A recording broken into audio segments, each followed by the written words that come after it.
City planners and traffic engineers have been trying valiantly to make more space available for traffic handling.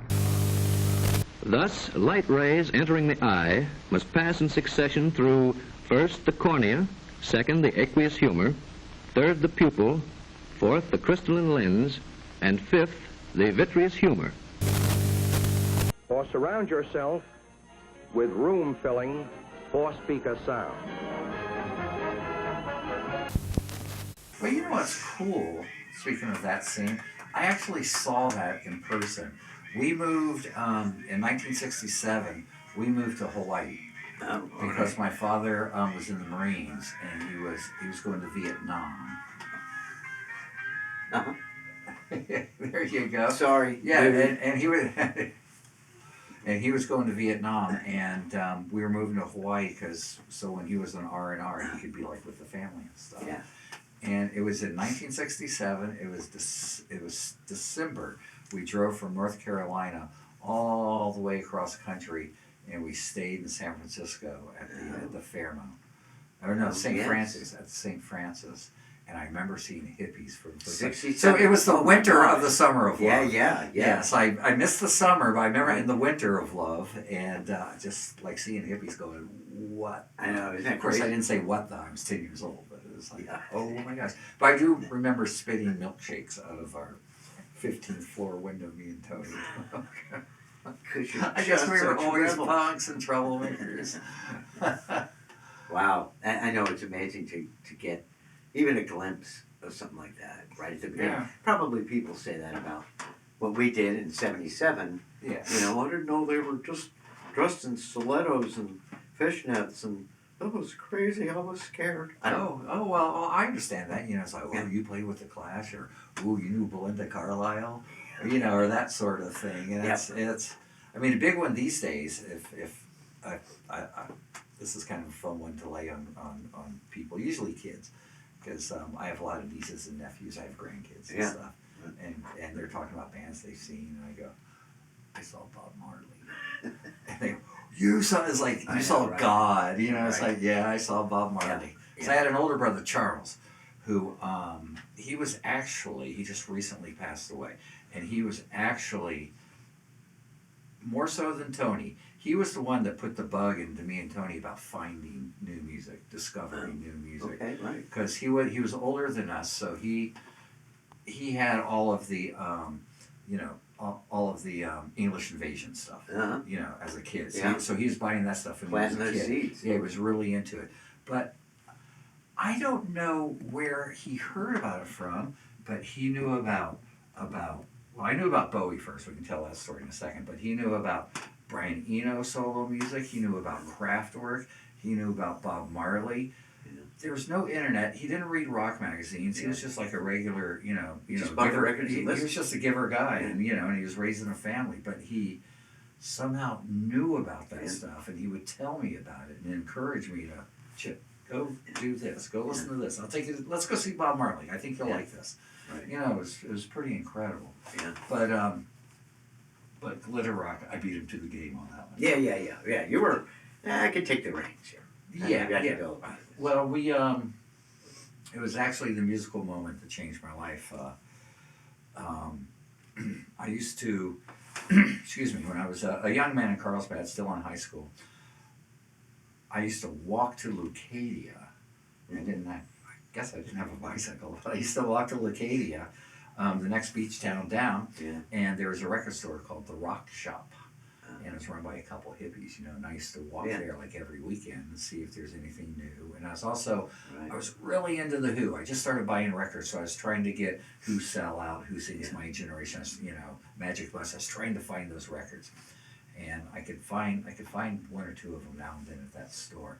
So I'm at that store. It's 1972. And one of the guys behind the counter, I'm flipping through the records, you can smell it now, right? Flipping through the records. And one of the guys behind the counter, hippie, he pulls out a record, he just got a new shipment, and he says out loud to the whole store, I might have been the only one in there, I don't know, but there's another guy in there who was working there and said, whoa, this guy must be a fag. And I looked up, and he's holding The Rise and Fall of Ziggy Stardust and the Spiders from Mars. Oh, man. And I looked at the record and I went, all right, put it on. Yeah, right. Let's see what Let's this hear guy it, sounds right. like. And he put on side 2. So it was like, hang on to yourself, Suffragette Yeah. Oh, City, my you God. know. And Yeah. the first words out of my mouth are, I'll buy it. Yeah, that's I so immediately fantastic. knew this Right. was really something. So I bought that record, and I'm sure it's the same journey so many punks have taken.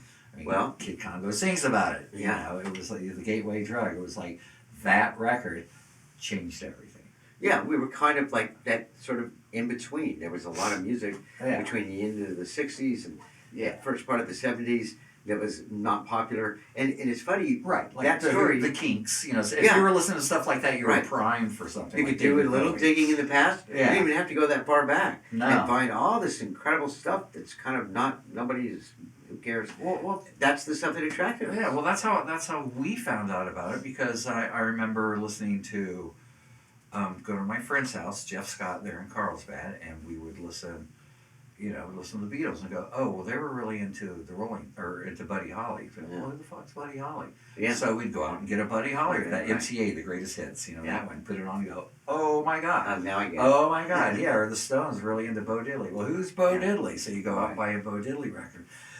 And with that Bowie record, from there, I learned about Mott the Hoople, you know, because stuff he Yeah. produced. So I bought the Mott the Hoople record Yeah. because he Yeah. produced it.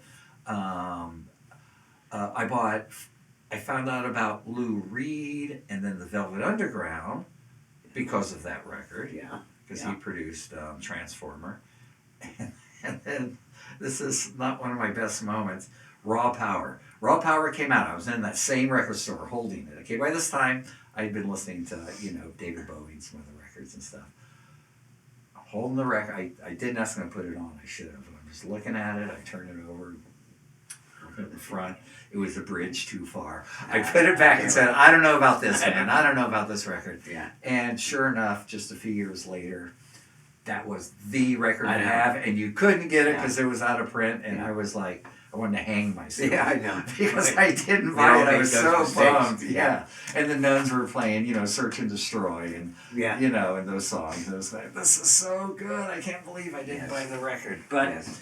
we all make mistakes, Terry. No, we do, and I just pass things up too. It's like when I first saw the New York Dolls, that first album. I'm like, Did you go, I can't go there, man. I don't know Can't what that hang, is. man. I I'm can't living hang. in Texas. I'm like, Mhm. I'm not gonna look. Here's the thing, I'm not gonna.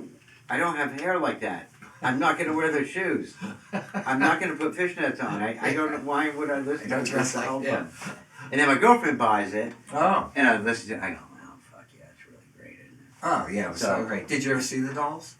I didn't. Yeah, they were. I could just spank myself forever. Man, they were the first band I ever saw in a nightclub, Wow, that would. and I was like, wait, the band's going to be there, because I had been used to Yeah. going to shows at the stadium. The first stadium show I went to was Spiders from Mars. Yeah. That's the first time I ever went to a concert. Yeah.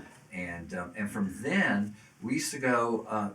Me and a couple friends, we would go to stadium shows just to look at gear. You know, so we'd be going to see Wishbone Ash. Right. Well, You know, yeah, I know, but I don't but care it's- about it's- Wishbone Ash. I they had a never song or did. two. You I know, Yeah. you know those fog hat bands like Yeah, that, yeah, and just to look at the gear. yeah. So we'd stand up front. We were gearheads. You know, we had our lid all rolled up, 25 joints. We're sitting there in front of the stage smoking pot. We go, whoa, Yeah. God, what is that? What is Right. that? What is that? In fact, that's how I saw Kiss. They were opening for Wishbone Ash in San Diego. Wow. And me What and a my bill. buddy were up front. I know. They opened for a ton of bands. Mm. We were up front, and they hadn't come on yet. Candelabras were on the stage and lit. And we're going, Candelabras, what's this? And we go, oh, this is the band that wears makeup. We remember, Yeah. because we read all the magazines. The band that wears makeup, they're going to suck. This is going to suck so Yeah, much. I know. And it was so good. Yeah. It was just Right. so good. Because you didn't expect that. You didn't Yeah. expect this. It was like the best Hammer thing I had sound. ever seen. Yeah, You right, know, right. up to that moment, you know, Yeah. it was.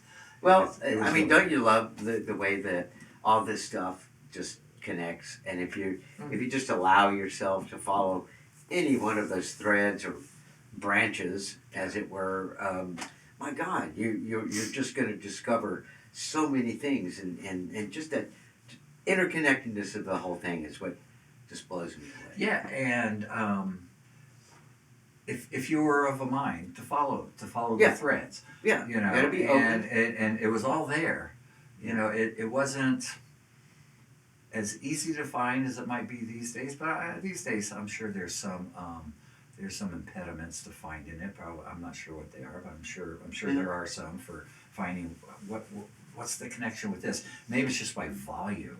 There's so much out there that just having to wade through it. You gotta wade through it. Yeah. There's a lot less because we read, you know, Tony and I, pre-punk rock, we had started a band. We were playing. We had written a couple songs, but we were playing covers. Yeah. We were playing Who songs. We were playing Rolling Stone songs. Playing New York. We used to do not Personality Crisis, but Bad Girl. Yeah, and you were still in cars. Yeah, still in very Carl's beginning. band. Yeah. And, you know, never dreaming of actually playing a real show or making a record or anything. We just wanted to play, be in a band. And we read all the magazines that you read if you were interested in that sort of thing. Not Rolling Stone, but Cream. Cream. And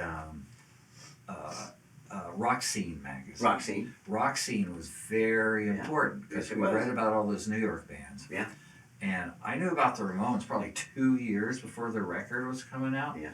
You probably remember the picture of them sitting on the subway and like either Johnny or Dee Dee had his guitar in a shopping bag, you know, on the subway. It was like, wow, this is just so great. So I was so excited for when the first record came out in '76. I was going, I can't wait. Yeah. It came out. I went out and bought it immediately the first day. Put it on. Blitzkrieg Bop. All right, I can dig it. Next song came on, I went, okay. Next song came on, I went, wait a minute. Yeah, I know. It's just like the other songs. And then more songs came on, and they're like, no solos. I mean, because they weren't really described so much in the magazines. And I listened to the whole thing, and I went, wow. I know, right? I don't know what to think about this. It's a mind blower. So I said, Tony, listen to it. Tell me what you think. Yeah. He was a student at UCSD at the time. He took it. He called me up that night and said, if you don't think this is the greatest record ever made, I'll buy it from you. Okay. So I said, well, okay, let me get it back. And sure enough, I put it on again and went, I get it. Yeah. Yeah, it's the greatest Exactly record what ever. happened to me. I still think it is. Yeah. I mean, people ask me my favorite guitar players or the best guitar players. I put Johnny Ramone in the top 5 easy because he did something no one else did and no one else even thought of doing. You know, it's so good. It is so good. Right, and that first impression, particularly back then, because juxtaposed against, you know, pop music and top 40 and all that, it was a tough pill to swallow. I couldn't stand it when I first heard it, but I couldn't stop listening to it. Yeah, it was. And we were primed, I'm sure you were too, primed to like it, but it was so revolutionary. Yeah. And when you tell people that now about how revolutionary the Ramones were, they kind of don't get it. It's like if you come into something late, like I read Catcher in the Rye when I was like in my 50s, and I'm going, what's the big deal? You know, maybe if I read it when it came out or when I was a teenager, I would have gone, oh my God, he's speaking to me. Right. You know, Holden Caulfield. Come on, I am Holden Caulfield. But then you've got the perspective. But I came late to the game. Yeah. You know, so it's like, all right, well, that's an okay book. Yeah, that's okay. Well, if somebody can't understand the Ramones, just have them sit down with that Yes album, Topographic Oceans. Oh yeah. Which was 4 songs on 4 sides, basically. Listen to that all the way through. Then listen to the Ramones, and you will understand the difference at the time that was happening. That's true. And you understand why there had to be punk rock. Or Hamilton, Joe, Frank, and Reynolds. Okay, listen to that. Or even an entire album by America. Yeah. If you can get through the whole album. Almost anything that was mainstream. In Carlsbad at the time, there were 4 of us. Yeah. I promise you. Only 4 people I believe it. Yeah. who didn't like Deep Purple, didn't like Led Zeppelin, didn't like Queen, didn't like Wishbone Ash, didn't like Foghat, didn't like any of those bands. Yes, ELP, right? Any of them. Yeah. But we liked the Stones. You know, we liked the New York Dolls. We liked, and there were only 4 of us. No, I'm not really surprised. There really It were. was really that and, rare. And someone asked Tony once about playing punk rock and stuff. He said, he got this puzzled look on his face. It was like, it was the only thing you could do. It was the only thing True. you had to do. Very It was the true. only thing to do. Yeah. Was play play punk rock. Yeah. You had to. You had to do it. Not because of peer pressure, but because because something had to give. Exactly. You know, And- something had to give. And for all those people like us that Mhm. were in those margins or listening to that music that was, in the cracks and in the shadows and all great stuff. Not in cracks and shadows because it was bad. This was fantastic. It just didn't have the attention. Just not. That's all mainstream. that we could do. Yeah. We had to go that route. And it was so hard. It was so hard to try to break into Hollywood. You and I were talking about this Yeah. before we started rolling. They were bands. They were like these odd, kind of glammy, kind of poppy bands that played at the nightclubs. They played at the Starwood, played at the Whiskey, played at the Roxy. Often at the Roxy they were opening for, Dr. Feelgood or someone great, Yeah. who came Yeah. to town, but, or opening for just some really terrific band. Steve Harley and the Cockney Rebels, Sure, something yeah, like that right. that you went to go see. But you couldn't break into any. There was no way to break No. in. You just couldn't. You couldn't. And those bands weren't going to help you. They weren't going to help you No. because they were still old school as far as that sort of thing's concerned. I mean, we would book shows where we could, and often you get kicked out at sound check. You just go, no, this isn't going to happen. Just leave. Yeah. So that happened. Really? Kicked out of sound check? Yeah, kicked out Oh of my sound check. Well, that happened to us a couple times. A place down in Del Mar. I'd go figure, right? Place down in Del Mar. I remember we played Wild Man Sam's. We played there because the Runaways played there. It's a pizza place in Garden Grove. So we thought, well, let's see if we can play there. So I called them up, and they said, sure, come on down. No one came to see us. Yeah. No one came in to buy pizza. Yeah. Nobody came in. And I remember we had just written Class 4, so they wanted us to play 2 sets, so we played Class 4. That's all we played. That's for right. 2 sets. We played Class 4. That's perfect. That's okay. Yeah. But it was really hard to break into until Yeah. the Nerves. Yeah. The Nerves said, "Hey, Right. let's do this. Let's Yeah. break out. Let's break out." And they helped everyone. There was a point Bless their where, heart. yeah, I think the energy. Because they were part of that kind of Yeah. slightly glittery, slightly Yeah, nobody would punk call them a thing. total punk band, No. but they No. sort of straddled Yeah. a couple of different worlds, and it just became. And luckily they straddled our world because Yes. they helped they really helped make everything happen. Yeah, and then the Whiskey just kind of like said, well, we're not making money doing anything else. Sure, you guys can play. Yeah. We'll put 1 million people on the guest list. Because they figured we'd all drink. Mhm. But of course, we went across the street to Licorice Pizza, drank, and then came to the You Whiskey. didn't know how pumps operate. Yeah, I mean, I know. They didn't get it. We're not It's going like, to no, be buying we're your booze. We got We're our not own. high dollar customers. We got our Okay. own. Yeah. Still like that. We really are out of budget. No, seriously. We don't live in a house just above the Whiskey. It's like, we It's actually like when we don't played have the money. Smell. It was like, we don't have booze there. They sell like power energy bars and shit and coconut water and stuff. Don't worry, we got it. Yeah, right. Yeah. We got the booze thing done. Yeah, Covered. no, it's in the Coke can. So, Which- but you know what? I want to just Yes, sir. interject really quick because Mhm. you mentioned Tony. For anybody that may not know, tell us about Tony real quick. Sure. Tony was my brother, older brother by 1 year, and we started the Dills together. Yeah. And then, of course, the Dills and Rank and File, Blackbird and Cowboy Nation. I played music with him exclusively, with some other folks, of course, for 40 years. Yeah, guitar player. He was bass. Yeah, he was a bass Yeah. player, and he was a really good musician, and really, Tony was so forward thinking. I remember during the Dill show, he shows up at the show, and he wears a plaid shirt. Of course, not even a plaid shirt, of course. Right. No. Back then, this is probably 77. Yeah. No one was wearing plaid shirts. Yeah, yeah. And I said, Tony, are you going to What are you change doing, and man? put on your I Hate the Rich shirt or something? What punk you know? is this? Yeah, what punk is this? And he just said to me, just wait. Yeah. Just Well, wait. he was sure right. Yeah, and he was right on that. But musically, he was so good. Here's a great Tony story. We're in Cowboy Nation. We had a song called 2 Miles to Town. Really hard to play. Really fast and precise and long. Why did I write You guys wrote it. Yeah, I know. Why did I write this? Right.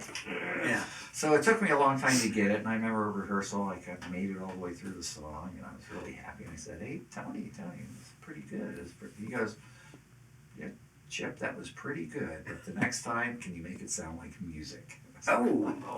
And I knew exactly what he told me. Yeah, right. I knew what he meant. Yeah. I was like, okay, Hey, I know. I'll work on that. Yeah. You know? Thanks. I'm still working on making things sound like music. But anyway, he passed away in 2018, and I mean, he still helped. He still edits my music to this day. Yeah, you know, okay. when I'm writing Yeah. stuff and recording stuff. Yeah. You know? Yeah. Loved Tony. Yeah, Tony Such a was fantastic guy. He was a force of nature. He was Yeah, the he real was. thing. He was the real thing. Yeah. So much enough that someone who's equally the real thing, like Mike Watt, is just like Tony is Yeah, I know, his right? thing. In fact, when Yeah. Tony was passing away, we, friends would come over to sit with him, and Mike Watt came over and spent quite a while with Tony. Uh-huh. Came out. Yeah. Right. Something else. That's great. Yeah. Well, I just wanted people to know because he really was, like you said, a force and just such an important figure in the whole scene. And helped make it all possible. He was right. Alejandro, who went on to become Alejandro Escovedo, who went on to become Alejandro Escovedo. Yes. After Rank and File, he said Tony taught me how to be in a band. There we go. And it's important to know how to be in a band if you're a band. How to not suck ass. How to not, how to stand up for yourself. How to not stand in line. How to not audition. How to not, how to be,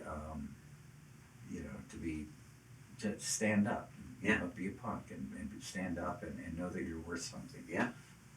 Yeah. He knew that. That's amazing. All right. Yeah. I love that. But these changes only bring more cars into already overcrowded downtown streets, and the traffic situation becomes more acute and aggravating than it ever was before. Now, just how do light rays act to form a clear picture within the eye? See all regular programs in crisp, clear, black and white. When you guys first showed up, I was just like, wow, this is like just this blistering energy, and but I can never put. Are they from San Diego? They're from San Francisco. Wait a minute, no, they're LA. Wait a minute, San Francisco. Well, it's LA. No, San Diego. They're from a beach. I don't know. Yeah, right. But you guys were just kind of all over. But basically, a San Francisco band, Yes. more or less to begin with. Yeah, right? well, that's because we lived there. Yeah. We never, in punk rock days, we never lived in Los Angeles. Spent a lot of time here, of course, and we were from San Diego. Yeah. So, we were like, it was like the perfect trifecta. Yeah, I know. California trifecta. You were in California. Yeah, we're kind of from all those scenes. I mean, the San Diego scene was just awful. Yeah. It was like the worst thing. And that's why we all came up here. Yeah. To play and everything. And well, who didn't love the San Francisco scene? yeah, and the San Francisco scene was terrific. Oh, it's so good. And So it was- many great people. And it was such a great place to have a scene because Yeah. it's a compact city. Yeah. You could walk Yeah. all over it. You didn't have to have a car, and it was very their legacy of Mhm. art, of music, of poetry, Of rebellion. activism. Yeah. From the longshoremen all the way, up to the radical hippies and commies. It was, for us, it was the place to be. Yeah. And I thought it was exotic. Who could? I know. Every time I went there, I thought that's what I love so much about it. It's like man, this is so cool. Like everywhere you look, everywhere you walk, the fog coming in the afternoon or in the evening, and it's just like, wow, what a cool place. The whole thing was great, and we moved up there. We didn't know anybody. We didn't really have a didn't know where we were going to start, but we thought that would be a good place to be. And we were walking down the street trying to figure things out, and saw a poster for a band called the Nuns. Oh, there we And go. it was on a pole. How we used to. There we go, on a pole. Yeah, Exactly. posters on a Yeah, pole. That's how we poles did work. it, right? Yeah. Yeah. I don't know if it was stapled or glued with flour and water, but it's something like that. Anyway, it was for a band called the Nuns, and we thought, oh, good name. Uh-huh. Let's go see it. Maybe we'll be simpatico. Yeah. So they were playing in the marina, Huh. and at a restaurant, Wow, okay. and like our experience, Yeah. and sure enough, they got thrown out at sound check. And so they had put a sign by the restaurant saying, hey, you know, the gig's canceled, but if anybody wants to see us, come see us at our rehearsal studio south of Market. Yeah. This place that was south of Market. So we went, oh. So we trudged south of Market and found the rehearsal studio, went up there. We were the only ones there. So picture this. It was the Nuns playing with the Dills standing in front of them going like this. These guys are pretty good. Yeah, right. You know, these guys are That's pretty right. good. Yeah. And they had a crime used to rehearse there too. Yeah. And there was a big crime poster. They were great with their posters. Big crime poster there. So we're talking to the Nuns. We're we're becoming their friends. You know, planning, punk rock revolution. And I see the poster of the crime. I'm going, yeah, they're just like cops. I'm going, who is this? I like the name, but they're just like cops. I don't get it. Yeah, yeah. And at the time, the Nuns and crime, they were rivals. Oh, really? Okay. So they said, oh, that's crime. They suck. We don't like them. They suck. So we looked at them and went, yeah, fuck those guys. They suck. I think we ripped down the poster. Right. Something punks do at that point in Yeah. time. But of course, then I saw crime. Uh-huh. I know. Best band I know. ever Yeah, in yeah, the world. You Yeah, know? no, really good band. Yeah, then I finally saw crime and And that's what made for such a great scene. I mean, San Francisco had that. It's so much homegrown talent, and it became bands and individual music. Just like here, just like a lot of places around the world. But yeah. but it was a great place to be. It was a good scene, and it was good because it was really good that LA was so close because a lot of the bands would come up. Yeah, well, would come up and we'd go down. They'd come you guys up, played we'd the go down. Mask, so you were here early. Yeah, we played the Mask. We were.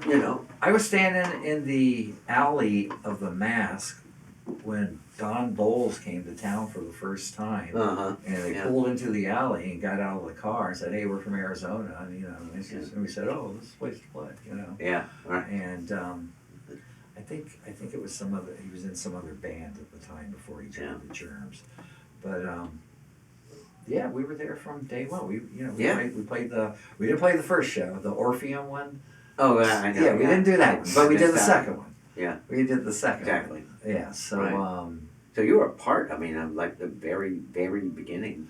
yes, In LA too. yeah, from the very Pretty cool. beginning, and we we did Up in Smoke. That was Oh yeah, that's right. that was Damn, was I forgot. Yeah, we did Yeah. that. We were down in Carlsbad, and I guess Rodney was on the radio and said, "Oh, Cheech and Chong, they're making a movie at the Roxy, and it's a good opportunity." And he said this, which is really odd. He said, "Good opportunity for bands out there like the Dills." Uh-huh. Peter Urban heard that, Uh-huh. and he was our manager at the time. He's our friend at the time. He heard that, and he called us up in Carlsbad and said, "Hey, they're making a movie. Rodney just said the Dills on KROQ. Get up here now and be in the movie." Right. So we hopped in the van and we drove up to Los Angeles, and there was a big lineup of bands waiting to do their bit, to go on stage and do their bit. And right when we pulled up, I guess the DP or somebody said, "Who's next?" And we said, "We are." and he said, "Get up on stage. Get up on stage now, and whatever you do, just play your song, don't stop, play your song, and get off stage." Okay. Everyone was allotted. So it was just a back line for everybody. Yeah. Is that the way? Yeah. Yeah, didn't have to load in gear. So get on, play your one song, and get off. Do not stop, whatever happens. Uh-huh. So we got on stage, and we played "You're Not Blank." We had written it recently, but more importantly to the story, our our drummer, Andre Algover, also known as Buddy Haight at the time, he had only been playing drums for 2 weeks. Okay, right. You know, it's classic Yeah. punk rock. You be the drummer. Right, yeah, I know. And so halfway Yeah. through the song, he just stops. He goes, I don't know where we are. I don't know what's going on. So we're kind of looking at him going, oh, okay, get off the stage. I thought, that's it. We're not going to be in the, they gave us $50. First time I ever got paid. Yeah. They said, oh, we're not going to be in the movie. Oh, whatever. And about a year later, yeah. by this time, we're bona fide, fire-breathing, Yeah. commie punk rockers. Class War had already Exactly coming right, out. And we right. were like I know. hardcore punk rockers. And someone came up to me and said, hey, you're in the new Cheech and Chong movie. We were horrified. We're going, no. Pot-smoking hippies, no, this is gonna kill us, it's gonna ruin us. But My hammer and sickle is melting. I know, we were so precious, but it didn't ruin us. It was fine. No, of course not. In fact, it's become a nice part of the story. Exactly, A lot of right. people, I know. you know, talk about that. Yes. They actually talk about the Dilson because it was weird. They filmed us and we stopped and they put us in the movie. You Yeah. can just see us all going, what are we doing? Well, they probably thought, look at that, that's just so punk right there. That's just really punk. That's so punk. Yeah, so we'll put that in. I know. Anyway, I was going to tell another story, but let's move on. Yeah, well, I think Cheech and Chong were probably, you know, they were from the 60s, sort of, basically, kind of, but they were probably very sympathetic with a lot of I think they were rebellious, crazy. I think that's probably why, you know, and they probably thought punk rock was kind of funny. Yeah, which it kind of was. It kind of was. It kind of was funny, you know, with bands like, Deadbeats and Angry Samoans and that sort of thing. There's Vom. Right. Baby Roro, remember that? I just Is that a Vom song, Baby Ro? No, it's a band. Oh, it's okay. I didn't know Baby Ro. Yeah. No, Vom had a song, I Hate the Dills, which is their version of I Hate the Rich. It's called I Hate the Dills. I wish they would have made a record of it. That would Well, be great. you know, like it or not, that if you compared all the scenes at the time, you know, like London and their kind of fake outrage, and then New York, which are kind of older and sort of, you know, a little dour, and, you know, like that. But LA was about funny comedy. We were having fun, not making fun of ourselves. We just liked to laugh. Yeah. You know, and if something was funny, we weren't going to discount it or, oh, well, that's not very punk of you, or, you know, whatever. Right. It's like that was part of our thing. I love to laugh. I just think, you know, when Brendan would create his Arthur J and the Gold Cups. Yeah. I mean, that was funny. It was Black Randy. I mean, all that stuff was funny. Black Randy. It was all. I mean, the Screamers were funny. Yes. You know, I mean, a lot of it was funny. And we used to do stuff that we thought was funny. Like we had a song called "Gods Are Korean." We just thought it was funny. It didn't mean anything. We just thought "Gods Are Korean." That's funny. Cool. That's why you know. Well, Yes. and we would write songs. Well, this is funny. We would like write riffs that we thought were really good, but we didn't have a song yet. But we said, well, let's just go out there and play it anyway. And we'd go up on stage and we go, what you gonna do? We would just sing nonsense syllables and throw like well, how about you? You know, a punk rock accusation or something somewhere in the song, just because we liked the riff and we wanted to play it. It's kind of funny. Yeah. And then people come up, God, the song is so great. I know. How What's long that did it take you third to song write you that? played? Yeah. That always happened. I remember so many times we'd have truly, like by musician standards, a crappy show. Okay, it didn't work. Play Fuck funny ups less. right and left. I dropped drumstick, you know, whatever it was. Yeah. And invariably that night after the show, people, God, you guys are like better than I've ever seen you, man. And I'm like, no, we weren't. No, we weren't. Yeah. But after a while, you just learn to go, oh, thanks. Yeah, indeed. Don't indeed. question it. But what I learned from that, because it's true, you would play what you thought was the most awful show, and people would say it was the best show they'd seen. I think when you're in an awful state and you're on stage and you know this isn't working, we're not playing together, and I just feel out of it somehow. Yeah. I'm not connecting. Another kind of energy happens that I the think audience so. can pick up on. Right. Because you're up there, because it's real maybe, and you're up there kind of struggling. Yeah. And people just wanted to see real. Yeah. I remember I had never seen a band make a mistake, because I told you I was going to stadium concerts. Sure. I never saw a band, at least a band make a mistake that I could tell Yeah. was a mistake. And then I saw the Ramones at the Golden Bear on their first tour. I missed that show. Yeah. On their first tour. That's where I met actually a lot of the Yeah, faces. they were all there. Because they were all at the front They of the were all stage. there, yeah. I remember looking over and seeing Kid Congo Yeah. and Marcy Blaustein and ML Yeah. Compton and just looking over and Yeah. you just go like, you know, hey. It's Yeah, like yeah. that sense of recognition. It's like Mormons and homosexuals, you know. It's just like, hey, you know, you just know. Anyway, okay. So we're watching the Ramones at the Golden Bear, and Joey picks up his mic. He swings it like this. The mic stand somehow got caught in between Dee Dee's arm and his strap and his bass. Oh, geez. And so Joey's like pulling it because it's stuck. He's not really sure where it's stuck. And Dee Dee's just going, you know, every time he pulls it, the whole thing. And I'm in front just going, oh my gosh. Yeah. This is like the best thing I've ever, I don't remember the songs, nothing, but I remember that. Yeah. To this day, I remember, you know, clearly. You know, No, but it's like you said before. I mean, it's real. It humanizes everything. And what was one of the biggest things that I remember that we would talk about this and be very conscious of it, is that wall between band and audience was gone. Oh, yeah. We broke it. I mean, it continued to break, you know, with hardcore and all that, got maybe out of hand a little bit, but it was that communication. We are you are us. You're up there playing, but we might also be in a band, and even if we're not, who cares? We're as much of a part of it as you are. Right. And if things go like horribly wrong, which they did often, especially in those days, because, you know, the dodgy gear and all that. Right. I remember playing the Whiskey, I think it was probably with Crime, and during the second song, I think it was the second or third song, I grabbed the mic stand and I was going to run it down my guitar like that Yeah. to make a big noise. And the part of the mic stand where you twist, so the mic stand goes up and down, kind of grabbed like where my frets were, and as I pulled it down, my frets went boing, boing, Oh, all the way down my neck. my And I didn't have a God. spare guitar. Right. And I remember Nicky Beat standing in front of me just looking at going, yeah. WTF. Cook, And dude. classic Nicky Beat, because Yeah. we just stopped the show. Said, okay, that's it. Thanks for coming. Yeah. He came backstage and says, did you mean to do that? And I went, no, Nicky, I didn't mean to do that. I wanted to play the whole Right. set. Yes. Great punk statement, but no. But no, and it's my only guitar, and so I better go get a new one.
side and let the others hang around. I don't listen to the cops, they talk with wood and lead. Listen to the planes flying overhead. Listen to the sound of the lost and gained. I just listen to the sound of the rain. To the sound of the rain.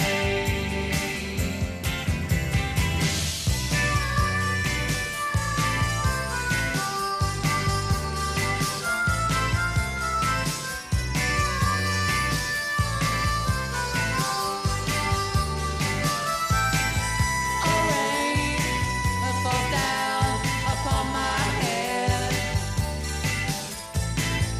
Those words that you heard, I wish I'd have said. Oh no, why didn't I say? Oh no.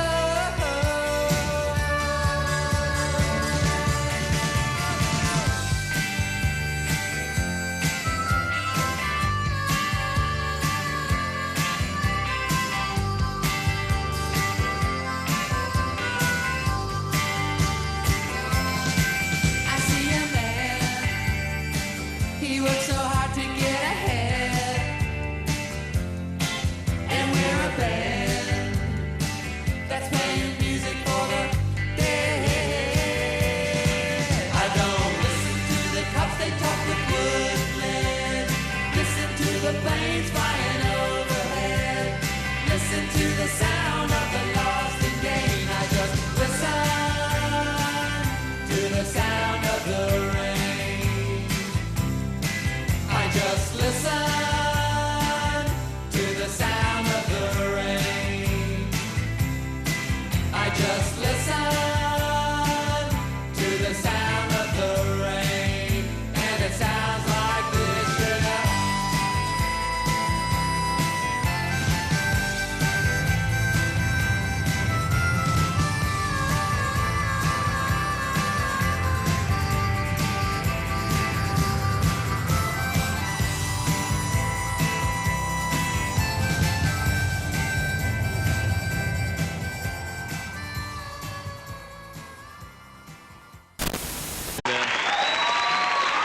Song is called The Conductor Wore Black. This is Rankin Fire.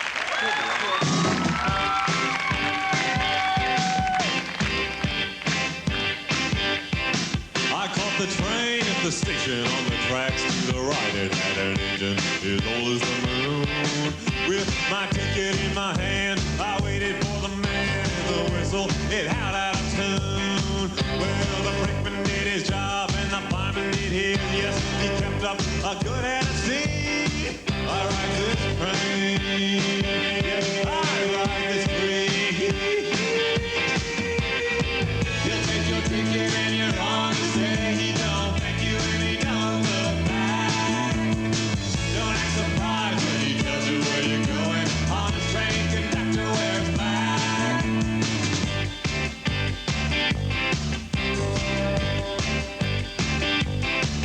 Up front sat a general with some stars on his chest. Though his heart was blacker than a mine. In the rear to the left sat a man with no heart. Though his head was working overtime. I saw a rounder in the back with some blood on his hands, and his cousins were lining the aisle. I ride this train. Yes, I ride this train. You'll take your ticket and you're on his train. He don't thank you and he don't look back.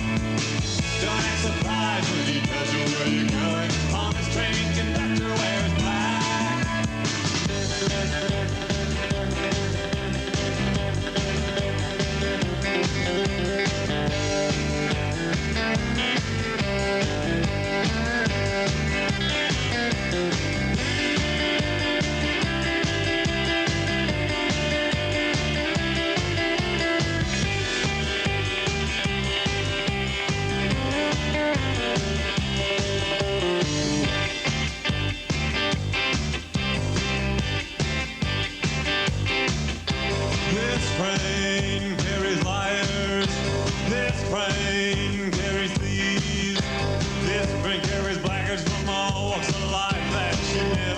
you'd ever want to meet. I ride this train. I ride this fleet. You'll take your ticket and you're on the train. Don't thank you and he don't look back. Don't act surprised when he tells you where you're going. On this train, conductor wears black.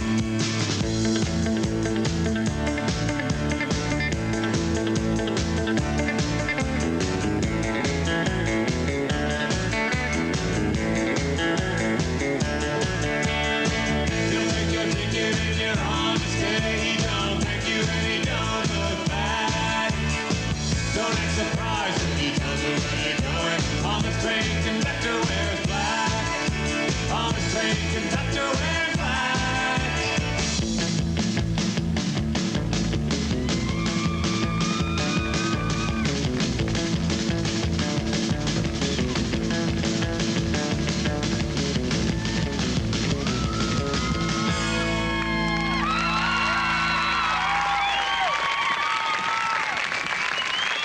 Next, the psychiatrist is in.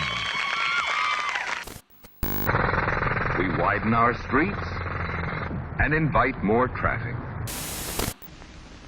First, let us realize that light rays reflected from any object radiate in all directions. This selector button changes channels clockwise in ascending order. Well, that's a rule. Tony had lots of rules and he had lots of observations. One of his observations was, and kind of a rule and advice, if you want to make a record, a good record, then play something good. Smart. Simple as that. Play something good and you'll make a good record. Done. Yeah. End of discussion. Yeah. That's smart. It's done. And he was always the best, well, what's the best reverb? Well, the one you have. Yeah. That's the best reverb. Don't go and chase some other one. Use the one you have. Yeah, just use what you got. I remember the first time, after Rank and File, and we'd been making records in big studios with Rank and File. Yeah. Ocean Way, Yeah, the yeah, Automat, stuff like that. And we started Blackbird when we tried to bring it all back home. We started Blackbird, and this was my first experience with like at-home recording. And our friend Cole Kuntz, who did the Brain Dead Sound Machine, he said, "Well, come to my apartment. We'll record your next record." And I went, "Eh? Mm-hmm. In your apartment?" Yeah, apartment. Oh, Right. Okay, I'm all right. I'm down. Yeah. And so went to his apartment. It's Blackbird, so we hooked up the drum machine, did all, just didn't go through any amps, just went through pedals and shit. And went, oh, okay, this is odd. So for vocals, he pulled out this little POS mic. I don't even know what it was. Might have been a dictaphone mic or something. So it's here, just sing this. Okay. And I'm looking at him, going, come on! Yeah. We're trying to make a record. A little Let's skeptical. go. And he Right. goes, "What's the mic? That's the mic I have. Just do it." Turned out to be a great record. The Blackbird version of Big Train, great fucking record. Yeah. Really, really good. But that was my first experience with doing things at home. Yeah. And it's a you never know thing. Yeah. You Well, know, even in our punk rock records, we did in like for real studios because no one recorded at home. And I remember when we did I Hate the Rich, it was down in Chula Vista. We went to the studio, the Zeros, what they told us about it. And it was some like hippie dude. It was his studio. And we go in, we're recording I Hate the Rich. And he was like, OMG. He's going to push the faders up and say, okay, go. Yeah. And I remember we did it like once. And he goes, all right, we done? And I go, well, no. Yeah. We want to try it a couple of times. But he couldn't wait to get us out of it. Yeah, I bet. Yeah. Well, there was a lot of that. There was some transition. Yeah, a lot of people had to go through. There was. Even us, we record Class War. Same thing. We recorded it in Hollywood, where all the Danger House bands recorded. And again, he had another hippie engineer guy. And I remember we walk in, we got all the gear stuff, and he says, "Do you guys want a bump?" We're going, what? I didn't know if it was some sexual thing or something. What do you mean, do I want a bump? We weren't really taking too much drugs in those days. Not into bumping tonight. Yeah. If you don't mind. Let's bump after the session, but I'm not sure about Can we talk about it first? Oh, Lord. But now it's back into the bedrooms making records. Yeah, there you go. Right. In fact, that one that you have somewhere around. That's You mean this one? that one. Yes, I did that. I did that at home. Yeah. And also, except for a couple of songs that have like clearly live drummer on them, we did those and sent out tracks to Mike Watt and Alice and other people and asked them to Cliff Roman and It's been out Steve like Lindsley. 3 months? It's been out since October, so about 6 months maybe. 6 months, okay. And came out on In the Red. The one I did for this was a double record set of electronic record. Yeah. Called The Great Confrontation, which was a mind blower. And This is an excellent record, by the way. It's really good.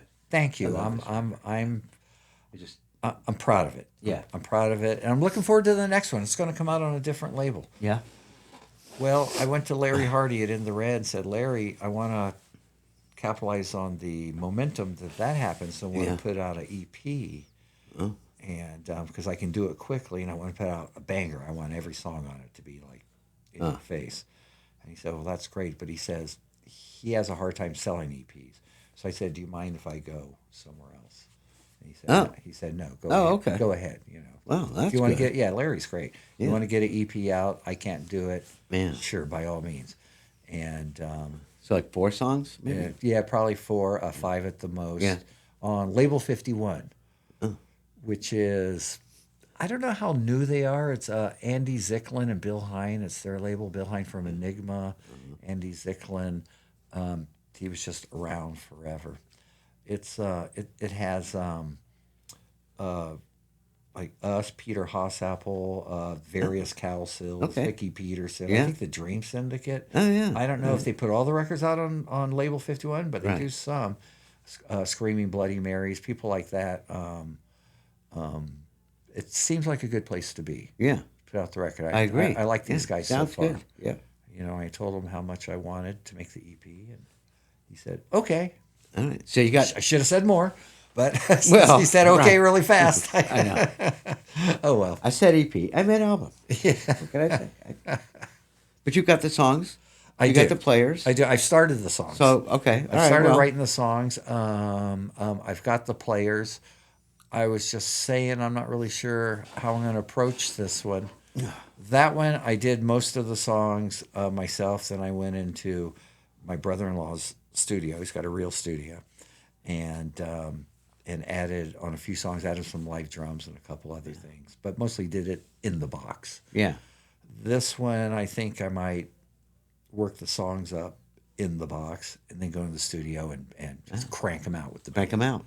Yeah, with the band and do it. Man, I'm looking forward to that.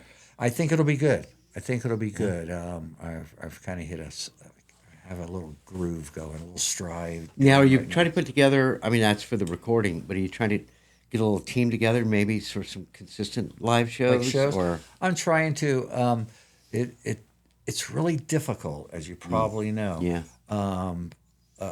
Since we're like gentlemen of a certain age. Yeah. And people have families. Yeah. People have obligations. People have jobs. I know, it's hard. People have, and not only that, but people have 5 bands.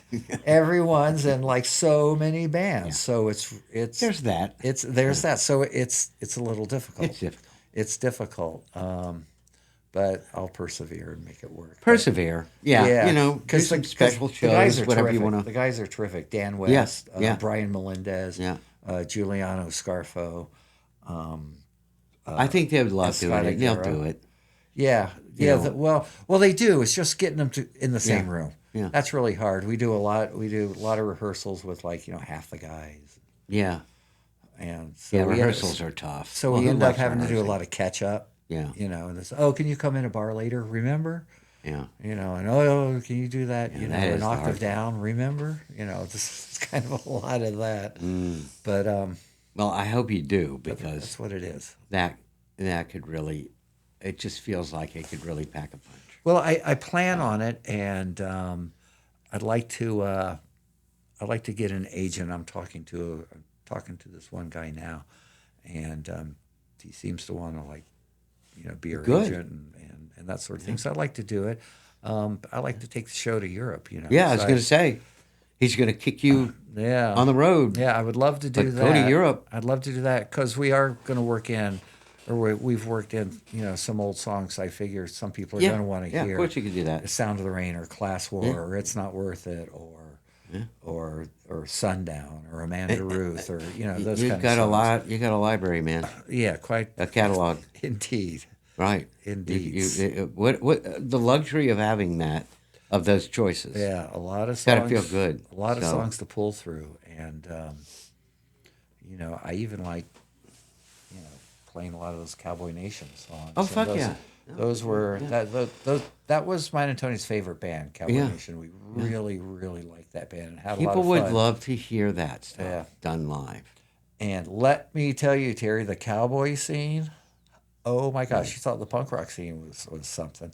The cowboy scene was just nuts. Yeah, I bet. And just full of crazy people. Right. And we used I to know. get it in the neck all the time Yeah. because, we were punks, clearly. Right.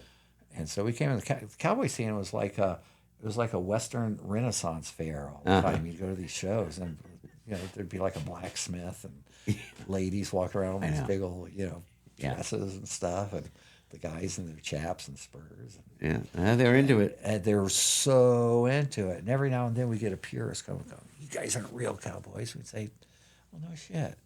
Yeah. Neither was Tex Ritter or Gene Autry. Yeah, I know. I was going to say. Yeah. Please find. Yeah, the real one. None of those people were real cowboys. yeah, None I of mean- them. None of the peoples you love. Yeah. None of them. They were actors. They didn't record sitting on a horse Yeah. riding through the desert. Yeah, none of them were. Yeah. And correct. Except Roy Rogers. Neither were we. Oh wait, he wasn't either. No, he was an oh actor. wait, yeah, you're right. Yeah, Maybe Dale Evans. I don't know. yeah, she was probably closer. Yeah, she was probably a cowgirl growing up. But still, it's cool. I mean, you had that. You had an impact. People liked it, and now, things season over the years, and then people look back at it again, and they go, "Oh my God, reappreciation time." Yeah, well, and then appreciate it even more. It's kind of fun being an elder statesman of the whole thing. Yeah. We didn't take the let's keep the Dills going for 50 years route. But Right. we did keep our attitude. We did keep our Yeah. we did keep our eyes open this whole Yeah. time that we did it. And I did one of those panel shows at the Roxy with Pleasant, and I think Flea, maybe a couple other people. And I just remember sitting on that stage thinking, man, I remember driving when I was in high school, driving up to LA to see bands at the Roxy. I never thought I'd be sitting on the stage, right? Doing a panel discussion. I know. Yeah. It's like, I know it's a weird thing, but that's it's that's a little bit of a weird part thing. of the journey. Yes, it is. And Yeah. these young guys will be doing that someday too, and they. Well, I hope so. No, it's not going to happen, but it will happen. Yeah. And they'll deserve it. They'll earn it. Well, I hope so. It's bands like Crisis Actor, Crisis Actor, Terminal A. I don't know if Cheap Tissue is still doing things. There's a really good band, Goodnight Nurse Band, or I think they're just called Goodnight Nurse. Really good, really good, and just got to keep just got to keep working. I mean, if it's your life, it's your life. Keep working. Just keep doing it. And keep Doesn't doing matter. it. And it doesn't matter all the things that come at you. Keep doing it. You get married, that's fine. You have babies, that's fine. You get a real corporate gig, that's fine. Yeah. Keep doing it. Find the time. You 'cause find the it's that time, you'll important. make the time. Yeah. That's the way it works. That is the way it works. And I'm glad that it works. Yes. Well, Chip, Yes. thanks, man. You bet. Appreciate that so much. You're just one of the foundational pillars of this whole thing, and so it's been right on.